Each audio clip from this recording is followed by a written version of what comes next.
Kita akan membaca dari Kisah Para Rasul pasal 13, berbicara tentang pesan Injil, a message of salvation for all. Mari terlebih dahulu kita berdoa. Biarlah belas kasih-Mu atas kami menaungi kami. Tuhan sendiri yang menurunkan rahmat anugerah atas kami. Tuhan celikkan mata kami, buka hati kami, buka pikiran kami, buka telinga kami, menjadi orang-orang yang haus dan lapar untuk mengerti kebenaran firman-Mu. Biarlah firman-Mu yang akan menyelidiki hidup kami, membentuk kami, mengkoreksi kami, memperlengkapi kami menjadi orang-orang benar yang akan Kau pakai untuk menjadi saksi-Mu di tengah-tengah zaman ini. Berkati kami, seluruh jemaat-Mu di dalam ibadah GRI Pusat Sore. Biarlah kiranya kami menjadi orang-orang yang sama-sama bertumbuh dalam kebenaran, sama-sama menghidupi kebenaran, dan menjadi orang-orang yang akan Kau pakai untuk memberitakan kebenaran-Mu. Berbicaralah, nyatakanlah rahmat anugerah-Mu kepada kami pada sore hari ini. Kami serahkan hamba-Mu yang memberitakan dan setiap kami yang mendengar. Tuhan berkatilah, nyatakanlah firman-Mu kepada setiap kami. Dengar doa kami, dalam nama Tuhan Yesus kami berdoa. Amin. Mari kita membaca firman Tuhan, kita baca bergantian. Mulai dari Kisah Para Rasul pasal 12 ayat 24. Kita terus membaca secara bergantian hingga pasal 13 ayat yang ke-12. Mulai dari saya 24 pasal 12, demikian firman Tuhan. Maka firman Tuhan makin tersebar dan makin banyak didengar orang. Barnabas dan Saulus kembali dari Yerusalem setelah mereka menyelesaikan tugas pelayanan mereka. Mereka membawa Yohanes yang disebut juga Markus. Pada waktu itu dalam jemaat di Antioquia ada beberapa nabi dan pengajar, yaitu Barnabas dan Simeon yang disebut Niger, lalu Likius orang Kirene, dan Manahem yang diasuh bersama dengan raja wilayah Herodes dan Saulus. Pada suatu hari ketika mereka beribadah kepada Tuhan dan berpuasa, berkatalah Roh Kudus, khususkanlah Barnabas dan Saulus bagiku untuk tugas yang telah kutentukan bagi mereka. Maka berpuasa dan berdoalah mereka, dan setelah meletakkan tangan di atas kedua orang itu, mereka membiarkan keduanya pergi. Mereka merelakan keduanya pergi. Oleh karena disuruh Roh Kudus, Barnabas dan Saulus berangkat ke Seleukia, dan dari situ mereka berlayar ke Siprus. Setiba di Salamis, mereka memberitakan firman Allah di dalam rumah-rumah ibadat dan orang-orang Yahudi. Dan Yohanes menyertai mereka sebagai pembantu mereka. Mereka mengelilingi seluruh pulau itu sampai ke Pafos. Di situ mereka bertemu dengan seorang Yahudi bernama Bar-Yesus. Ia seorang tukang sihir dan nabi palsu. Ia adalah kawan gubernur pulau itu, Sergius Paulus, yang adalah orang cerdas. Gubernur ini memanggil Barnabas dan Saulus karena ia ingin mendengar firman Allah. Tetapi Elimas, demikianlah namanya dalam bahasa Yunani, tukang sihir itu menghalang-halangi mereka dan berusaha membelokkan gubernur itu dari imannya. Tetapi Saulus juga disebut Paulus, pertama kali pergantian nama Paulus di tempat ini, yang penuh dengan Roh Kudus menatap dia dan berkata, "Hai anak iblis, engkau penuh dengan rupa-rupa tipu muslihat dan kejahatan. Engkau musuh segala kebenaran. Tidakkah engkau akan berhenti membelokkan jalan Tuhan yang lurus itu? Sekarang lihatlah, tangan Tuhan datang menimpa engkau dan engkau menjadi buta. Beberapa hari lamanya engkau tidak dapat melihat matahari, dan seketika itu juga orang itu merasa diliputi kabut dan gelap, dan sambil meraba-raba ia harus mencari orang untuk menuntun dia." Melihat apa yang telah terjadi itu, percayalah gubernur itu, ia takjub oleh ajaran Tuhan. Demikian firman Tuhan. Jemaat sekalian, di dalam pembacaan Kisah Para Rasul sebenarnya kalau kita melihat ada dua pembagian besar Kisah Para Rasul. Pasal 1 sampai pasal 12 itu babak pertama penulisan Kisah Para Rasul ditulis oleh Lukas. Lalu dari pasal 13 ini sampai terakhir 28 nanti itu menjadi babak keduanya. Nah, menarik, di dalam babak pertama Lukas mencatat Kisah Para Rasul dari cerita awal settingnya, dimulai dari Kristus yang bangkit, meneguhkan dan mengkonfirmasi iman dari murid, yaitu para rasul, dan akhirnya Roh Kudus turun menaungi mereka. Maka disitulah diteguhkan amanat agung dari Kisah Para Rasul 1 ayat 8. Mereka akan mengkabarkan Injil ketika Roh Kudus memimpin mereka, mulai dari Yerusalem, Yudea, Samaria sampai ke ujung bumi, dan sampai ke dalam babaknya seolah-olah kitab itu telah selesai di dalam akhir pasal 12 yang tadi kita baca. Apa yang dikatakan oleh Yesus, apa yang ditetapkan oleh Yesus sudah tergenapi. Satu-satunya agama pertama di dunia yang expand, menerobos batasan-batasan tembok-tembok kesukuan, tembok-tembok negara, lokalan. Karena pada zaman itu seluruh agama itu teritorial. Tapi sekarang di dalam Kristus menjadi satu titik sejarah yang mengubah seluruh peradaban zaman, yaitu penyebaran Injil, membuka manusia untuk melihat semua orang diundang masuk ke dalam bagian keluarga kerajaan Allah. Ini misinya. Maka penginjilan bukan tentang individu terima Yesus mati masuk sorga, tapi undangan tegaknya kerajaan Allah di muka bumi dideklarasikan mulai dari Kristus yang bangkit, menyatakan kemenangan, menyatakan kerajaan Allah sudah nyata di tengah-tengah dunia, dan orang-orang tebusan yang menerima Yesus sebagai Tuhan dan Juru Selamat diundang masuk menjadi bagian dari keluarga kerajaan Allah. Inilah yang dicatatkan oleh Lukas, sebagaimana dahulu di dalam Injil Lukas bahwa Yesus telah menggenapi seluruh rencana Bapa untuk menyelamatkan, dan sekarang pelaksanaan keselamatan itu dinyatakan di dalam Kisah Para Rasul, di dalam surat keduanya Lukas. Sekarang apa yang telah dinubuatkan itu telah terjadi. Gereja berdiri sebagai representatif penyataan kemuliaan kerajaan Allah di muka bumi. Kita dipanggil, kita ditebus bukan lagi karena kesukuan kita terhadap agama atau kesukuan Israel, tapi karena kita menjadi Israel yang baru, menjadi keluarga kerajaan Allah di dalam Kristus. Dan apa hasilnya dari hasil pelayanan itu? Di dalam ayat 24 yang tadi kita baca dikatakan apa? Saya bacakan buat kita semua. Maka firman Tuhan makin tersebar dan makin banyak didengar orang.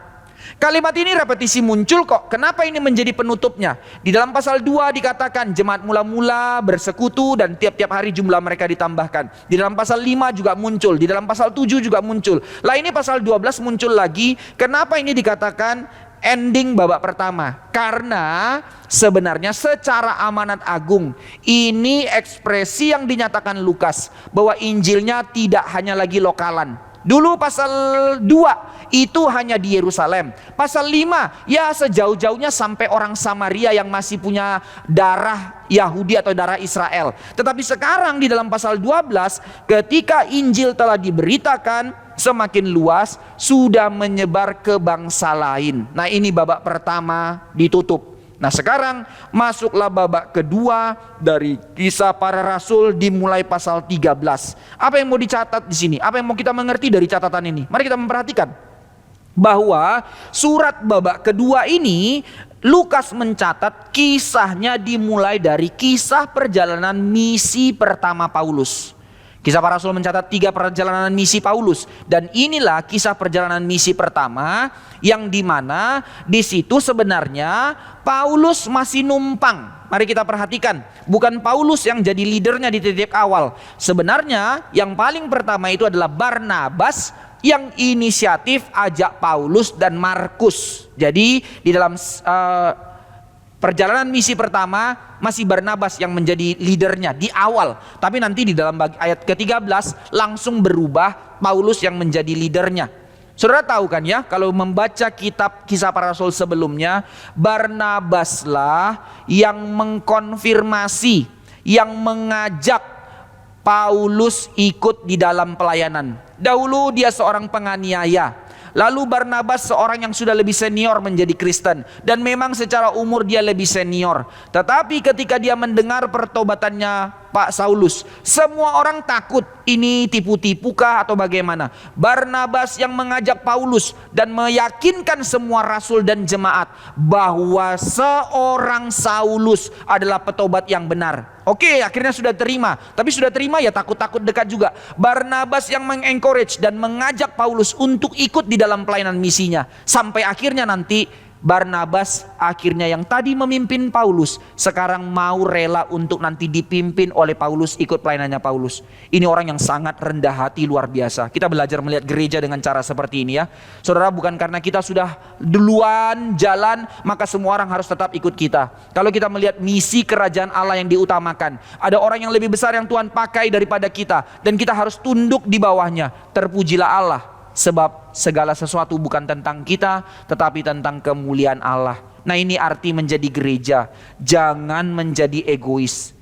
Kalau ada orang yang sudah melayani di tempat ini, oh dia menjadi singer, oh ia menjadi pianis, lalu ada orang yang lagi dipakai dan segala macam, apakah hatimu menjadi bersuka cita atau hatimu menjadi kerdil? Oh sukacita lah Pak. Loh kenapa? Ya enggak, aku terus yang melayani. Itu bukan sukacita, itu hati picik ya. Oh hatiku susah karena masakan orang lebih memuji dia dan segala macam. Terpujilah Allah. Alkitab mau mengajarkan kita melihat narasi yang seperti itu. Oke lanjut. Maka di dalam perjalanan misi pertama ini dicatatlah dari pasal 13 sampai pasal 14. Kurang lebih perjalanan misi ini mulai dari tahun 46. Kalau pakai setting Yesus itu naik ke sorga tahun 30 atau tahun 33. Jadi kurang lebih 15-an tahun setelah kenaikan Yesus, gereja mulai bertumbuh dan gereja mulai ekspansi penginjilannya keluar dari orang Yahudi. Nah ini yang terjadi ya.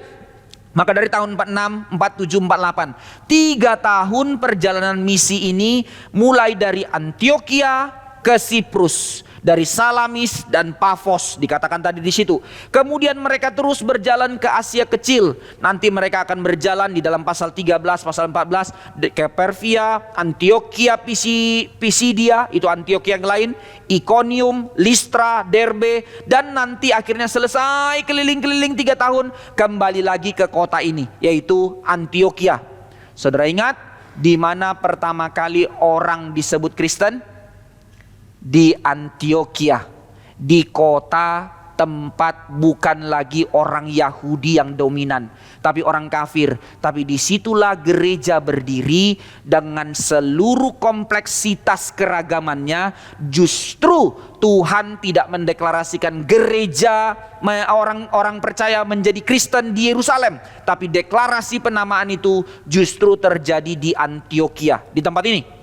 Maka di sini kita melihat Kisah Para Rasul menceritakan bahwa cerita ini menjadi kelanjutan, menjadi benang merah dari kisah Injil di dalam kitab Lukas. Lukas yang mencatat 2 surat ini. Dia mau membawa kita untuk mengerti bagaimana paralelnya kisah Kristus di dalam Lukas, di dalam Injil Lukas, dengan paralelnya kehidupan para rasul di dalam Kisah Para Rasul, menjadi undangan yang sama juga untuk kita mengerti bahwa paralelnya hidup kita juga demikian. Sebab Kristus berkata, sebagaimana kuasa yang sama yang diberikan Bapa kepadaku, kuasa yang sama yang juga diberikan Allah kepadamu. Itu dikatakan Yesus kepada para rasul. Tetapi sebenarnya itu juga menjadi berita yang sama yang diberikan Tuhan kepada kita.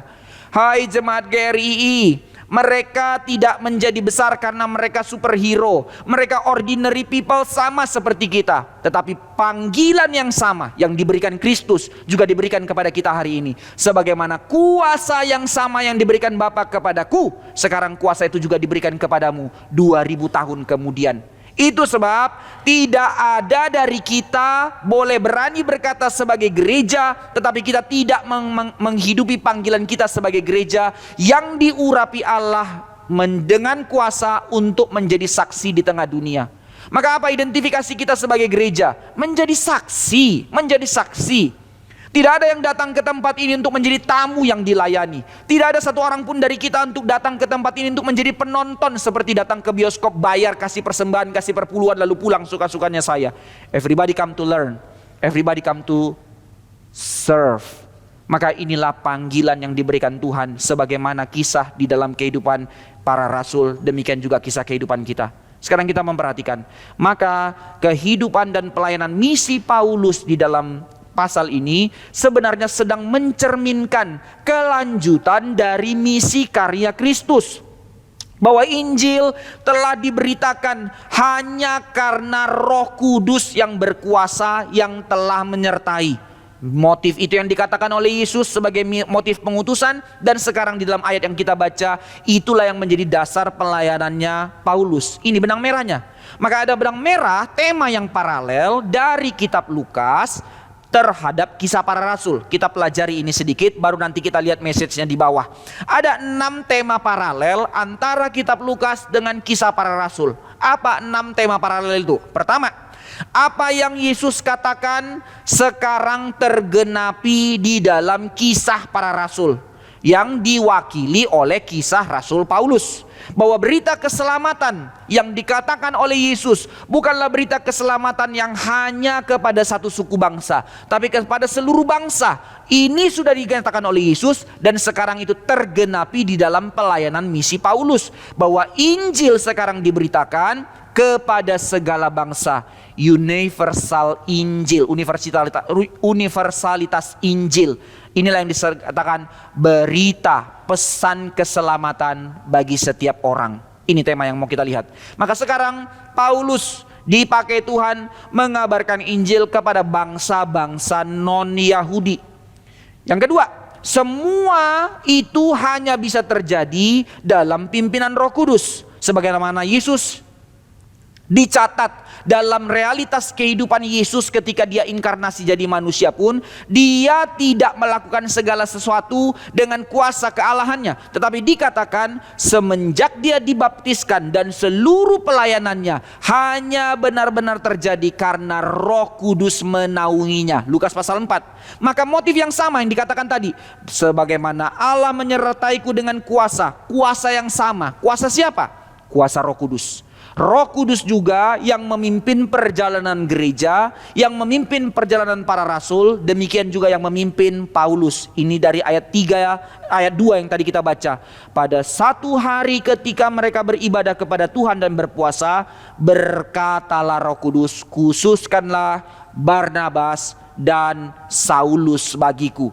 Jelas seluruh pelayanan misi ini di dalam dinamika pimpinan Roh Kudus. Ketiga, maka dalam pelayanan Yesus terjadi penolakan. Di dalam kisah Lukas, Injil Lukas mencatat hal ini. Dia ditolak oleh orang Yahudi dan bahkan menjadi orang yang dimusuhi oleh orang Yahudi, tetapi sekaligus mendapat penerimaan dari bangsa kafir. Siapa yang menerima Yesus? Yaitu perwira Romawi yang dari orang Samaria yang minta Yesus datang, tidak usah datang untuk menyembuhkan karyawannya.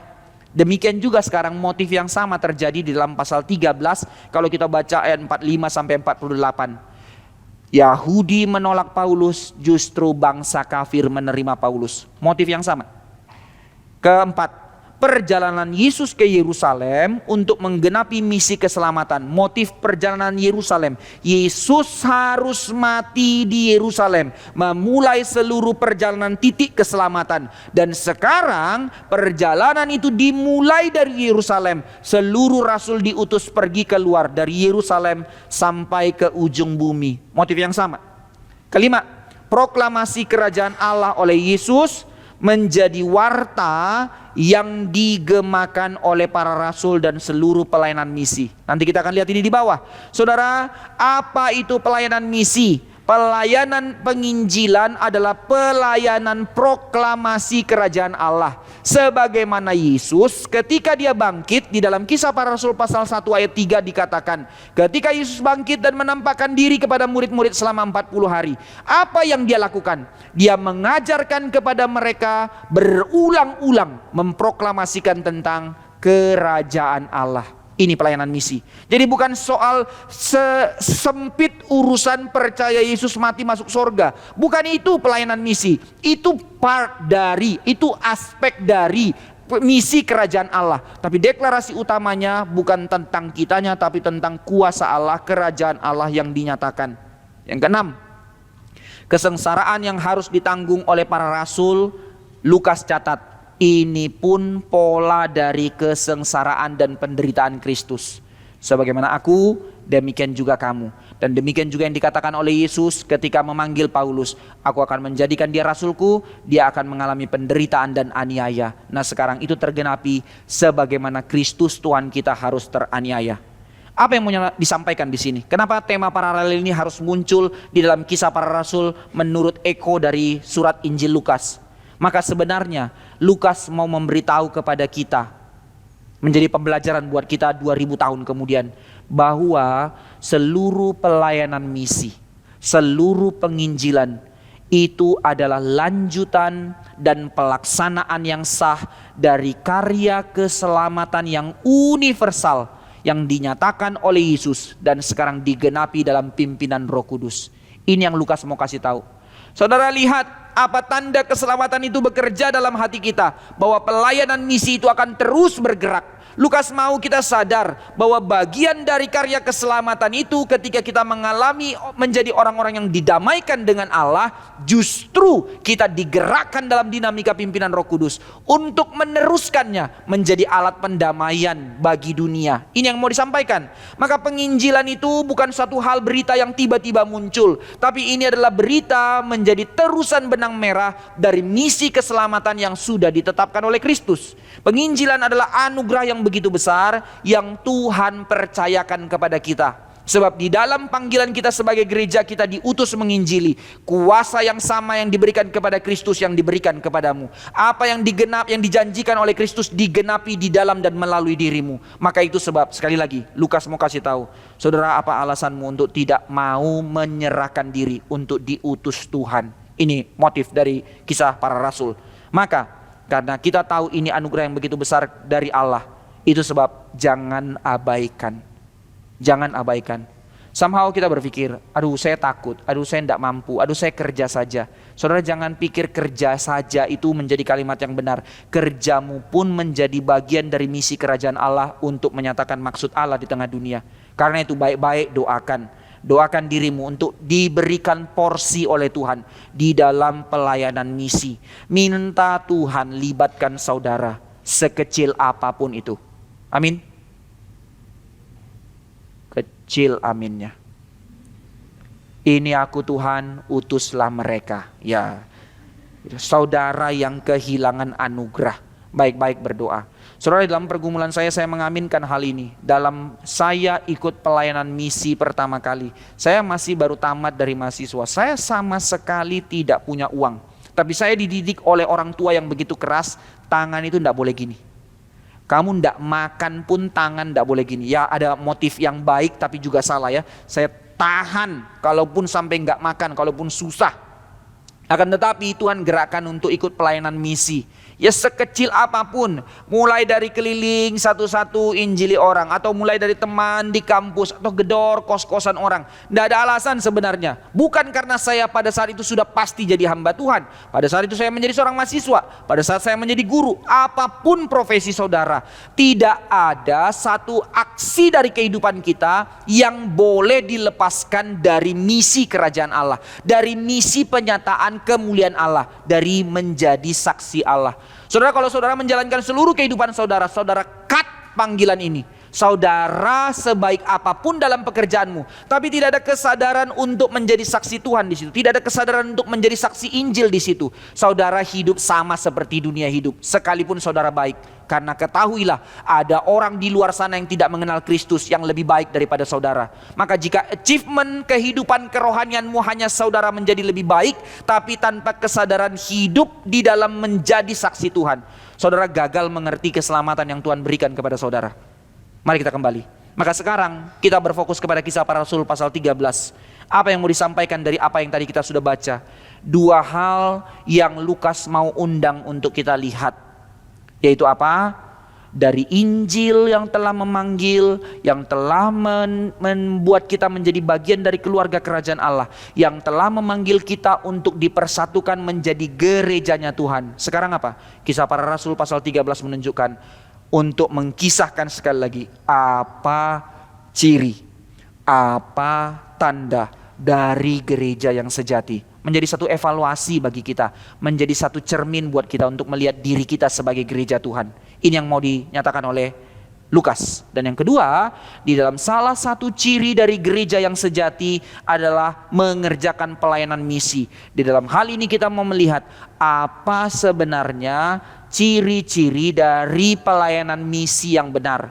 Sekarang semua orang berhak suka-suka klaim gereja kami gereja yang bermisi, tapi jalan-jalan gak karu-karuan entah apa, bikin kostum lah, bikin apalah, kemana-mana kita pelayanan misi, ketemu juga gereja lain melakukan pelayanan misi. Ada yang saya bersyukur gereja yang sungguh-sungguh terjun satu-satu melalui pelayanan misi, melalui pelayanan pastoral counseling. Ada yang bersyukur melalui pelayanan memperbaiki ekonomi dan segala macam.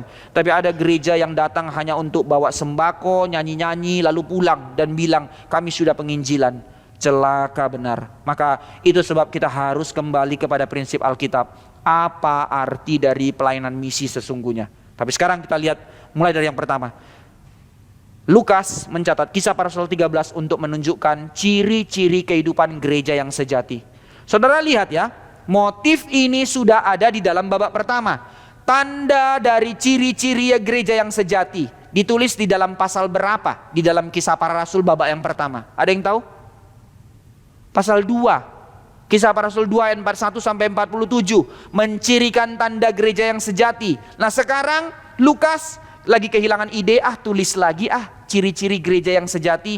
No, justru Lukas mau menunjukkan bagaimana eskalasi dari ciri-ciri gereja yang sejati itu memang terus dihidupi dan semakin berkembang. Nah, mari kita melihat.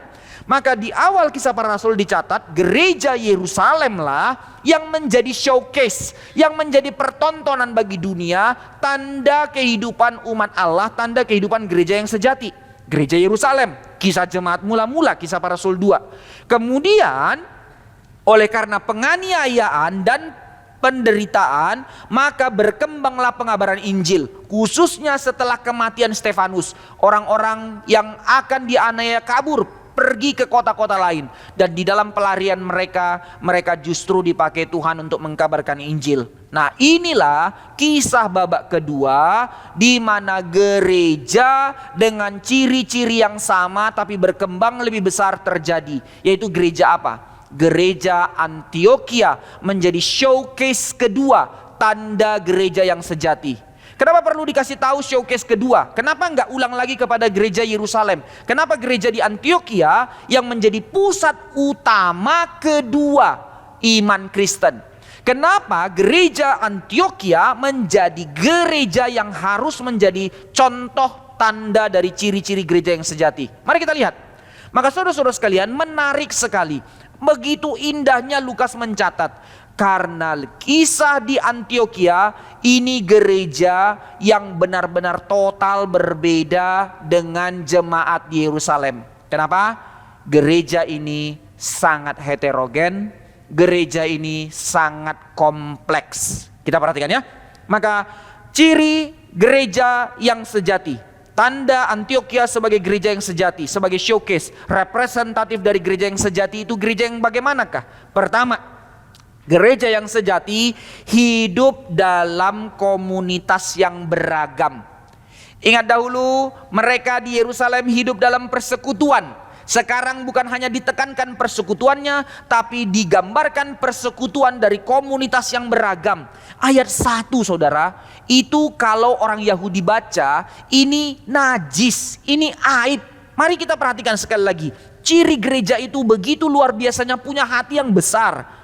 Pada waktu itu dalam jemaat di Antioquia, gereja Antioquia, ada beberapa nabi dan pengajar. Ini bukan jemaatnya loh, ini pengajarnya. Siapa pengajar umat Kristen gereja di Antioquia? Pertama, Barnabas. Kedua, Simeon yang disebut Niger. Orang kulit hitam sudah diberi hak bukan menjadi jemaat saja, tetapi menjadi pengajar. Dan Lukius orang Kirene, orang kafir juga. Dan Manahem yang diasuh bersama dengan raja wilayah Herodes, dulu seorang bangsawan, ikut di dalam kehidupan lalu bertobat dan sekarang menjadi pengajar. Dan juga Saulus. Perhatikan kompleksitasnya, bukan hanya jemaatnya, bahkan pengajarnya pun multi etnis, multicultural, dari latar belakang yang berbeda-beda. Maka ini yang mau diekspresikan dari Kisah Para Rasul jemaat mula-mula sekarang berkembang menjadi satu konsep, satu tubuh yang benar-benar radikal. Saudara, kalau satu tubuh apa artinya? Terdiri dari banyak anggota yang total berbeda. Nah, sekarang ekspresi itu diekspresikan di dalam Kisah Para Rasul 13. Gereja menjadi gereja di dalam segala keragamannya. Tentu ini gak gampang. Kenapa? Pasti rawan konflik. Beda latar belakang, beda cara pembentukan, beda cara pemikiran, beda karunianya masing-masing. Maka ini menjadi satu hal yang berbeda. Itu susah untuk menyatukannya. And yet mereka dicatat menjadi gereja yang bersekutu dengan kuat.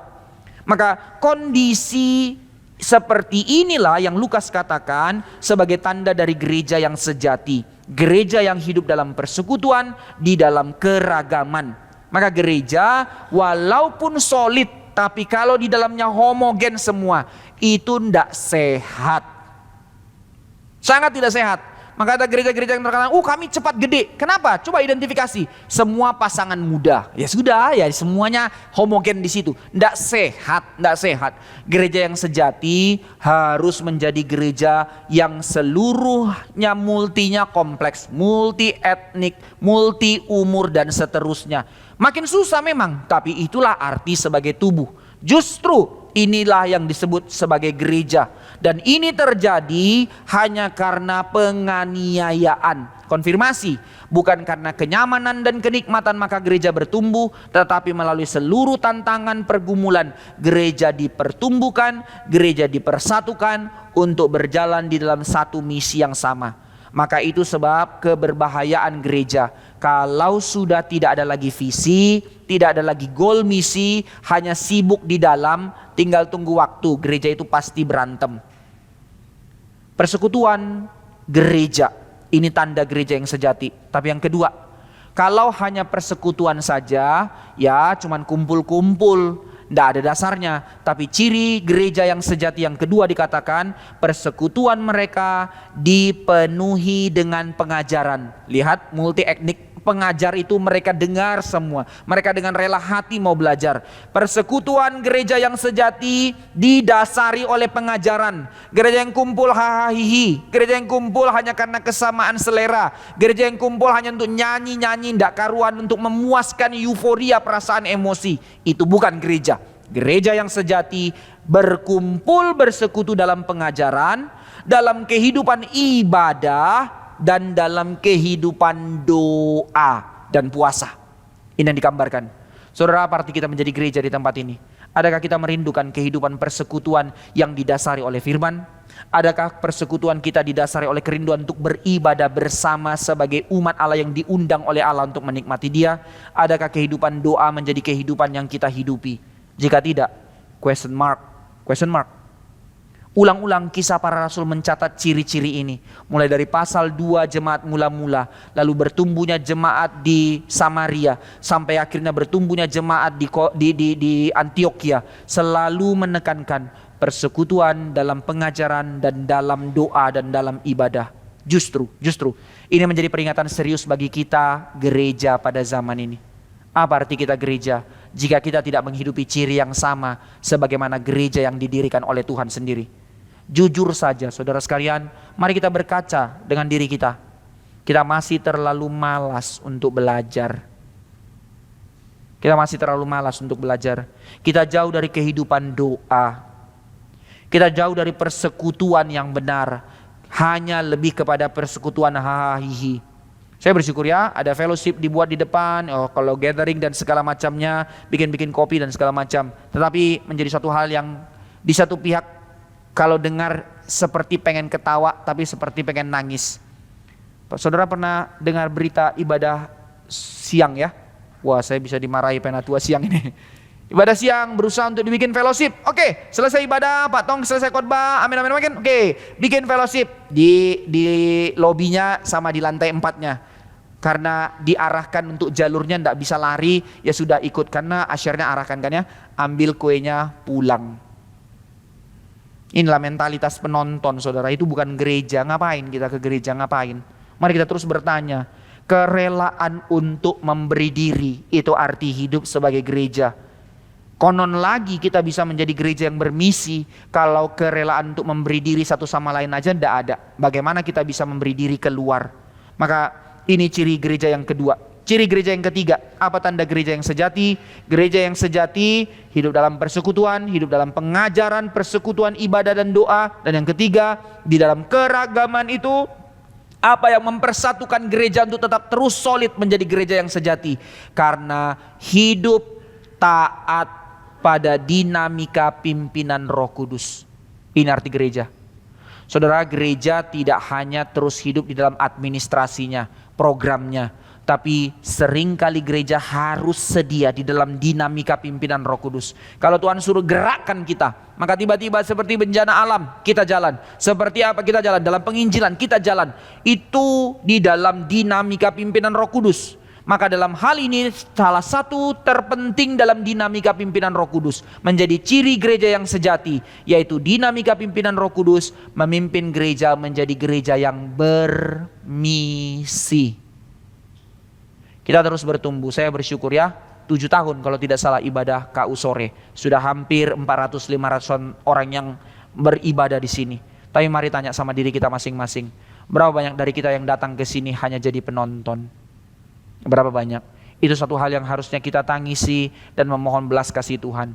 Saudara, apapun alasan, rasa tidak mampu, rasa tidak layak dan segala macam, itu semua excuse. Kalau kita rela untuk memberi diri, rela untuk mau terus dikoreksi, rela memberi waktu, Tuhan pasti sertai dan berkati. Tapi kalau saudara sudah cut dengan kalimat, tapi Pak benar saya tidak ada waktu, ya sudah, tinggal tunggu waktu. Tuhan juga bilang tidak ada waktu untuk engkau. Bukan guilt tripping, bukan teror yang mau saya berikan, tapi betapa mengerikannya kita berani mengexcuse di hadapan Tuhan. Maka mari merefleksikan lagi arti panggilan kita sebagai gereja. Dipanggil untuk bersekutu, memiliki kerelaan untuk satu sama lain saling menerima. Dipanggil untuk bertekun dalam pengajaran dan di dalam ibadah dan kehidupan doa. Dan dipanggil untuk sama-sama rela memberi diri di dalam dinamika pimpinan Roh Kudus, khususnya di dalam dan menjadi gereja yang bermisi. Sekarang kita masuk ke dalam bagian terakhir dalam renungan kita. Apa yang di dalam Kisah Para Rasul 13 ajarkan tentang pengertian dari pelayanan misi. Apa arti pelayanan misi yang benar? Apa yang menjadi tantangan dari pelayanan misi? Dan apa yang menjadi kekuatan kita di dalam pelayanan misi? Kisah Para Rasul 13 mencatatnya. Yang pertama, jadi sebenarnya apa itu pelayanan misi? Saudara sekalian, pelayanan misi bukan sekedar pergi-pergi, trip, keliling. Bukan. Dari kisahnya para rasul yang diutus oleh jemaat Antioquia, apa yang disebut dengan pelayanan misi? Pelayanan misi adalah pelayanan bayar harga. Ini undangan Tuhan untuk kita. Pelayanan misi itu pelayanan bayar harga. Mari kita lihat, ini bukan hanya soal urusan bayar harga, kasih uang, kasih waktu, tapi ada kerelaan untuk menyerahkan yang terbaik bagi kemuliaan Tuhan. Mari lihat jemaat di Antioquia ini. Apa yang terjadi kepada mereka? Baru saja mereka berdiri menjadi gereja yang solid. Baru saja menikmati pengajar-pengajar spektakuler seperti Barnabas dan Paulus. Tapi tiba-tiba sekarang dalam dinamika pimpinan Roh Kudus, Tuhan mau pemimpin mereka, pengajar mereka, tinggalkan mereka untuk pergi pelayanan misi. Saudara, tidak gampang. Termasuk di dalam GRII sekalipun. Patong keluarkan kalimat, kamu pikir begitu gampang? Ya bikin aja ketetapan gereja, pokoknya rolling hamba Tuhan per 5 tahun. Tapi tidak sesederhana itu.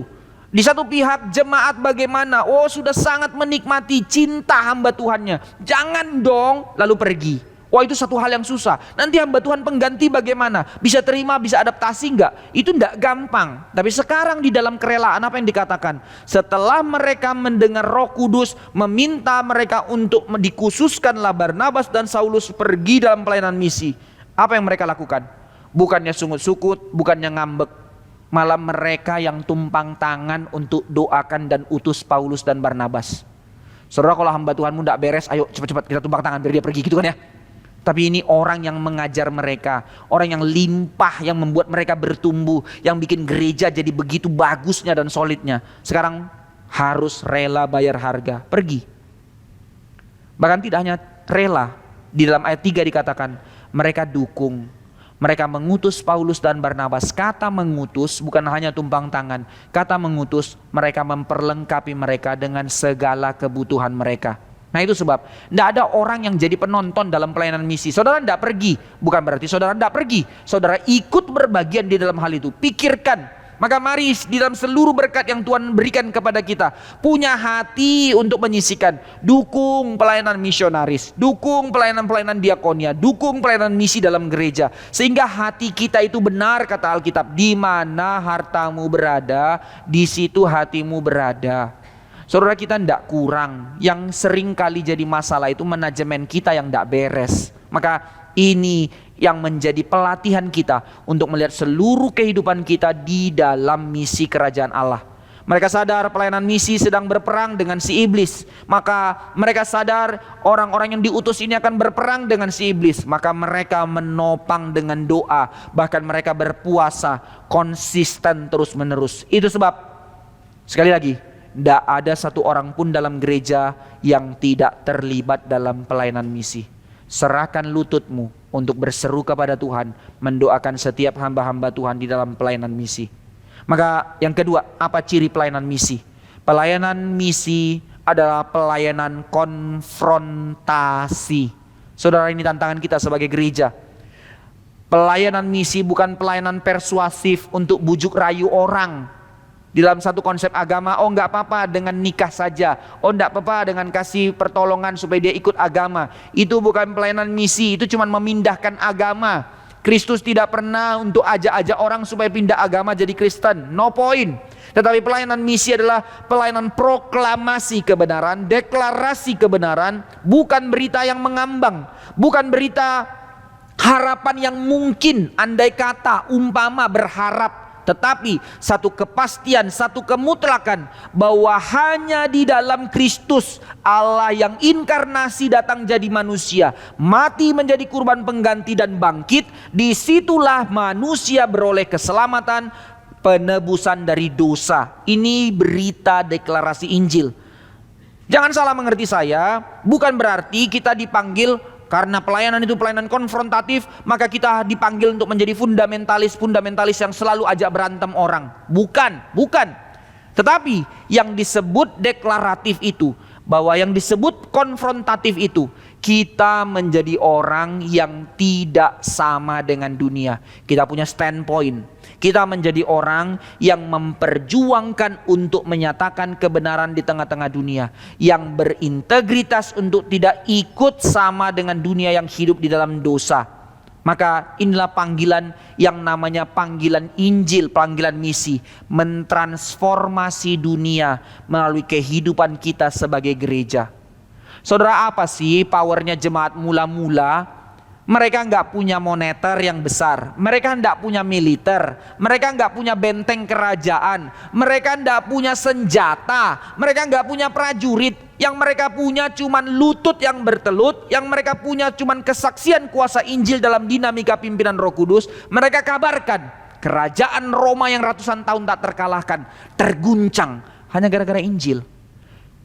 Apa yang mengguncangkan Indonesia? Apa yang akan menerangi Indonesia? Gereja. Tetapi kenapa terus di dalam kegelapan? Karena gereja tidak lagi menjadi terang. We don't care untuk apa yang terjadi.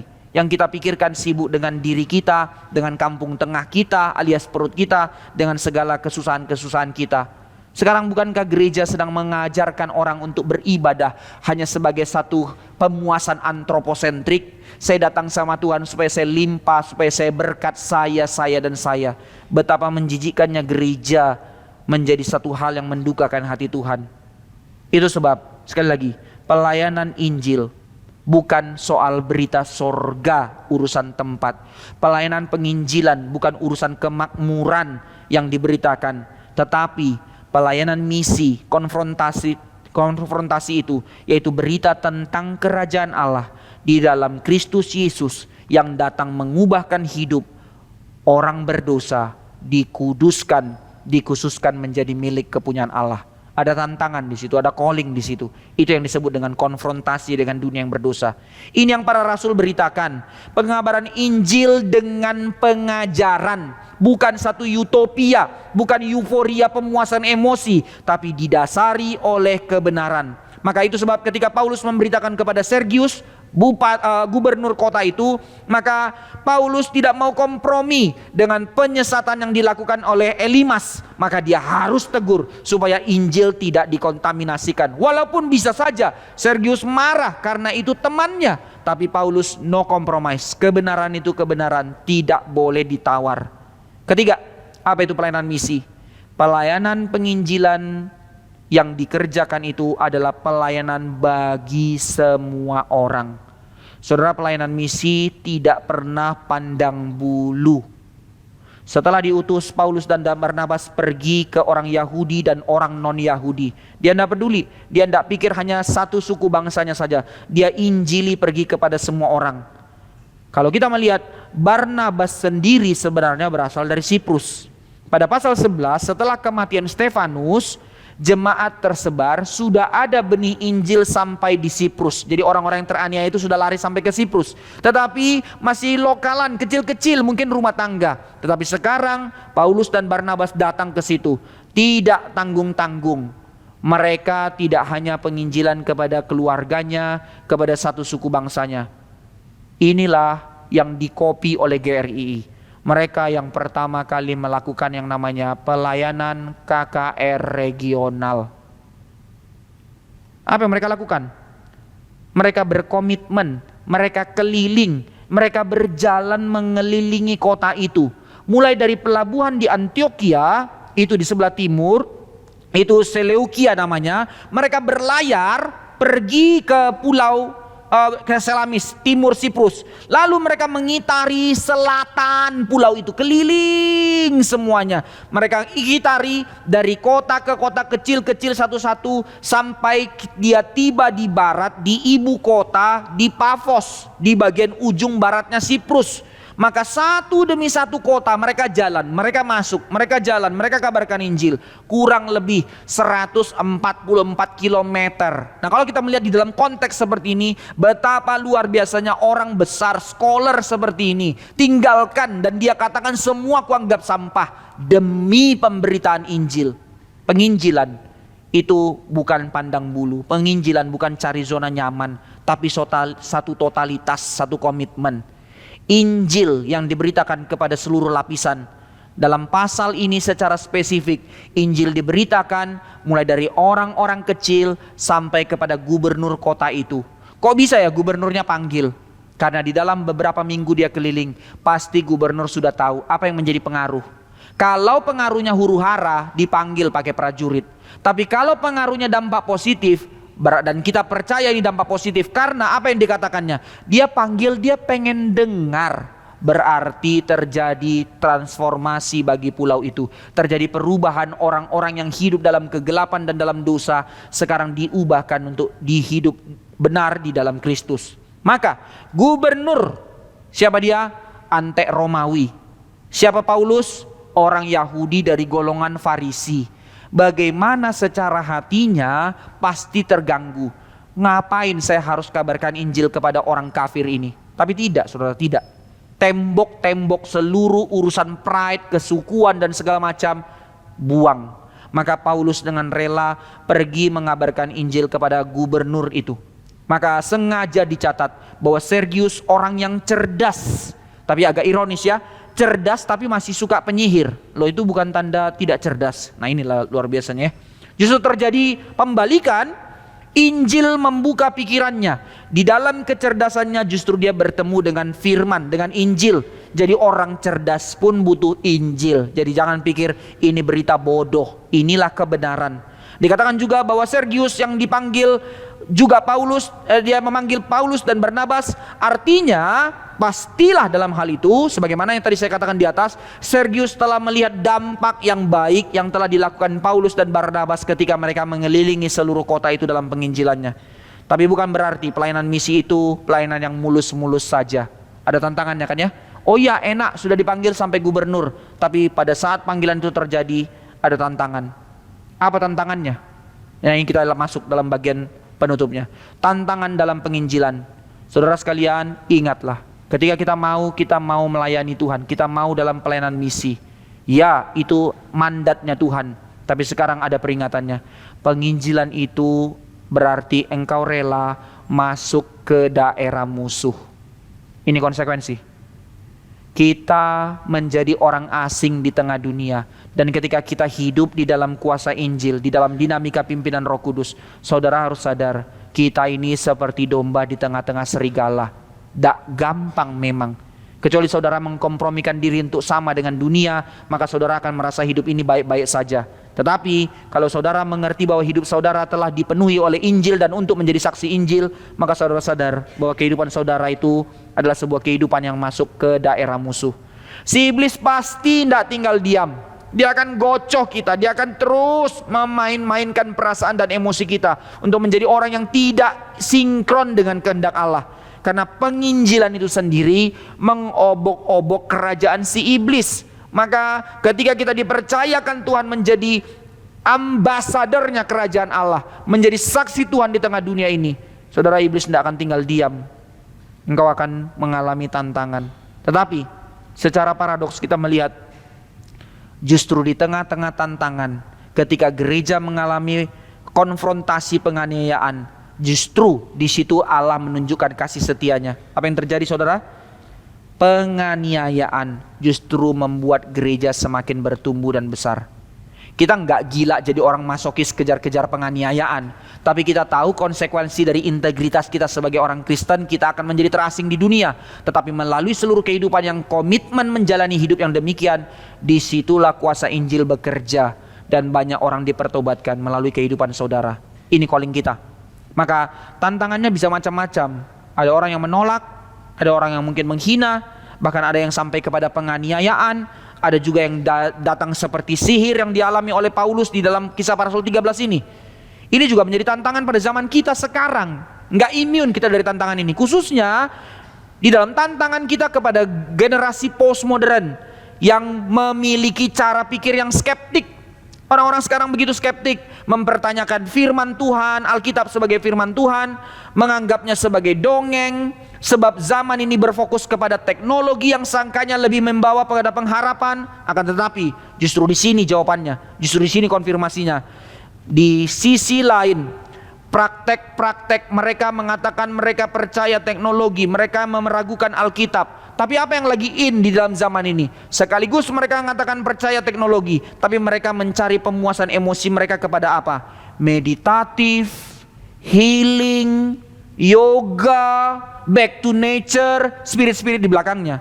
Saudara jangan pikir saya anti sama sekali, tidak boleh olahraga yoga ya. Tapi saudara kalau ikut masuk ke dalam sampai kedalaman spiritnya, saudara bermasalah. Nah ini yang mau kita pagerin maksudnya. Omong kosong macam apa ini? Dualisme apa ini? Satu pihak bilang, oh tidak percaya Alkitab itu dongeng, tapi kita percaya logika, ilmu pengetahuan, teknologi. Sendiri pergi healing-healing, meditatif dengan alam, mengalami nature dan segala macam. Tipu-tipu. Justru di situ tanda hati manusia itu kosong.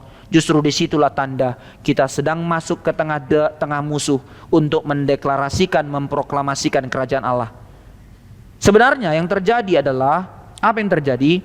Pertentangan yang sangat kuat dalam hati manusia terhadap kebenaran. Ini realita manusia berdosa. Semua argumentasi hanya menjadi alasan demi penolakan terhadap berita Injil. Mereka tidak bisa jawab kok, cuman mau tolak saja karena hati yang keras. Ini realita manusia berdosa. Maka di dalam konteks Kisah Para Rasul yang kita baca, Sergius muncul penyesat ahli sihir. Namanya Bar Yesus, yang artinya anak keselamatan. Wah ini permainan kata dalam Lukas. Anak keselamatan yang disebut juga Elimas, artinya seorang ahli sihir. Jadi bertentangan antara dia sebagai seorang ahli sihir, sekarang dikatakan dia sebagai anak keselamatan, tapi sekarang harus berhadapan-hadapan dengan duta Injil, Paulus dan Barnabas. Apa yang menjadi responnya Paulus? Menghardik dengan permainan kata, tapi bahasa Indonesianya nggak muncul ya. Bar Yesus dikatakan sekali lagi di situ. Tetapi Saulus juga disebut Paulus yang penuh dengan Roh Kudus menatap dia dan berkata, hai anak iblis. Dalam permainan katanya di situ Bar Yesus anak keselamatan, anak iblis, anak keselamatan, anak iblis.